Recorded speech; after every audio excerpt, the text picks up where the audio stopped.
Earlier this year, authorities at Penn State suspended Greek social activities for the spring semester following the hazing death of 19-year-old Timothy Piazza. In September, the death of 18-year-old Maxwell Groover led Louisiana State University to issue a 1-month Greek suspension. Back here at Florida State, President Thrasher says he'll end the suspension when Greek organizations help create a new culture for students. As just stated in the video played by CBS News, multiple fraternities were suspended due to the act of hazing all around the United States. Multiple losses of deaths were even at the university in Florida called Florida State, also known as FSU. This is only one example of the many acts of hazing that has been taken. Today I will be talking about the negative effects of fraternity unity. Good morning, I'm Carly O'Toole. My research question is, since the late 1900s, to what extent does fraternity unity negatively impact colleges in the United States?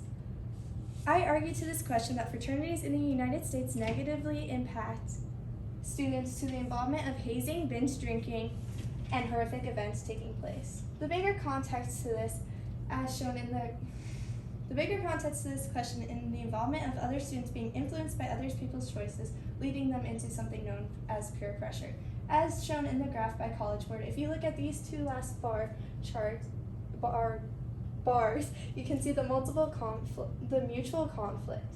If you look at this one, you can see the unconstructive one is higher than the constructive, meaning the students are peer pressuring more negatively than positively. This connects to the peer pressure influencing the unity of frat students negatively. This leads to my first claim. The multifaceted concern of college students who are engaged in fraternities being associated with hazing is a wide variety. But what exactly is hazing? Hazing in college frats can be defined as to any activity expected of someone in joining or participating in a group that humiliates, degrades, abuses, or endangers them regardless of a person's willingness to participate. Hazing is being demonstrated in this first picture by the college fraternity students dressing alike. But there's a whole different extreme in the second picture. This picture is from members of different frats in Georgetown College, Texas Tech University, and Mississippi State University have died as a result of drinking and pledging incidents. You can see in this picture that this was the result of a pledging incident, which ended up with these different victims in the hospital being hospitalized. In this graph, you can see the percent of students in each activity that experienced at least one hazing behavior in college clubs. If you look to this last one, social fraternity is at the highest percent, with about 75% of students participating in at least one hazing behavior. As you can see here is a mother and her son. Her son's name is Chad. He went to a FSU fraternity, and due to the pledging he participated in, he was susceptibly pledging due to peer pressure. He was afraid to stop because he felt all the pledging that he has done in the past would be wasted if he stopped. He ended up going to a party one night at the fraternity, and it ended at the fraternity with no police or anyone monitoring the activities they were participating in, which ended up with his death due to him drinking 2 times his body weight due to peer pressure. His mom decided after to form an anti-hazing group named after him called CHAD. This stands for Cease Hazing Activities and Deaths. Continuing to my next claim about binge drinking, the number of college students in fraternities binge drinking has increased exponentially yearly during the time people join fraternities. As you can see in this graph, people who reported the act of binge drinking decreased 13% proportionally from 1991 to 2012, meaning that people weren't reporting the act of binge drinking, so this could possibly increase the amount of deaths and the people being hospitalized due to this. This was a scene from a victim that went to a party at a fraternity and ended up needing medical attention due to binge drinking. He stated, however, campus police elsewhere who arrived in a timely fashion at the scene of emergency lacked the skills that might have kept several severely intoxicated youths alive until personnel could take over.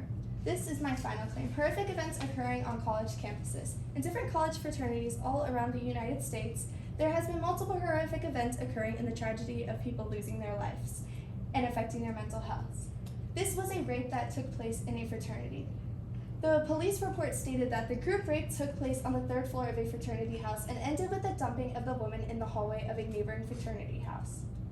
This is a pie chart about sexual assault occurring in the U.S. in frats. In data A, you can see 25% of perpetrators of all sexual assault in the U.S. are from fraternities. You can see in the data B, sexual assault occurring in fraternities is at a 25% rate, and in data C, you can see 50% of sexual assault that is occurring is rape. Finally, this is a story from a grand jury that reported the issue last week that said a student at FSU had been raped by more than one person. Found at 5:30 a.m. at a neighboring fraternity house, she was in a life-threatening situation because of how high her blood alcohol level, the report said. This happened at 5 kappa PSI at the University of Florida State. This woman's high blood alcohol level was so high she couldn't give consent to sexual activity. So therefore, this ended with her rape. The solutions to these claims are raising awareness about rape, making other fraternities members aware, protesting the concern of rape, like demonstrated in the picture of a group of college students outside of a fraternity house protesting a rape that occurred there, making awareness sites for donations for the mental damage to the victims who experienced rape. Ones for binge drinking would be binge drinking awareness, like on this website. You can make yourself aware by reading the articles. Articles and stories provided about the life-threatening situations occurring, banning frats if binge drinking becomes a safety concern. Finally, hazing prevention, raising awareness to further incidents. As on hazingprevention.org, a national leader in hazing prevention, hazingprevention.org teaches colleges, universities, schools, clubs, teams, and other groups to move beyond punishment to create a culture that stops hazing before it starts. Making aware on online blogs, making podcasts where students and fraternities can listen while studying or on the go. The limitations to these solutions is not everyone will want to help their problems. Majority of frats will not want to break the unity because they're members of the fraternity. Not all members will go out of their way to research or listen to podcasts that has to do with victim stories. This is my works cited. Thank you. Would you like me to ask you some questions? Yes. Okay. All right, first question. What evidence did you gather that you didn't use, and then why didn't you use it? I gathered a lot of evidence specific to certain fraternities in the United States, and I decided not to use it because my presentation would have been too long going pinpoint to different fraternities all over the United States instead of just specific ones in Florida rather than specifying all of the United States. Okay.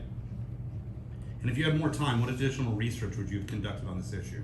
If I had more time, the additional research I would have conducted was more victim stories to show the importance of what had happened to them at fraternities rather than just the overall claims of what has happened to different people because of different activities taking place in fraternities.